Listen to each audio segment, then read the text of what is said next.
Kaynen etti, kaynene. Kızım gelip kaldı deydi, uyga deydi. Üye olaga tarınıp. Anan geçke mal geldi deydi, Şam'dan keyin kızım tarınıp deydi.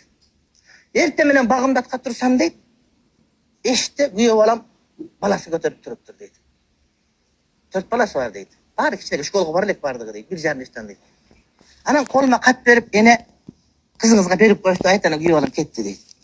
Kızım muhtavatkan öyle bağımda attan deydi. Anan katты açıp okudum deydi. Okuydu deydi. Ne olup ketken bola tünde gelip kalgan bolsa okudum deydi. Okusam üye olam kızıma kat yazgan eken deydi. Aytat. Ayalını aytattırdı. Ayalım men seni jakşı görem. Urummattabay жүргөн экен, 10 жыл жашаганыбызга болду мынакей. 4 балабыз бар. Men bir түндө сенин кадырыңы билдим. Памперс кийгизсең бала жүрө берет дейт элем, памперс алмаштырам деп үйдүн баарын бок кылдым. Тамак кылам деп колумду күйгүздүм. Тамагым ушта күйүп калды менеке.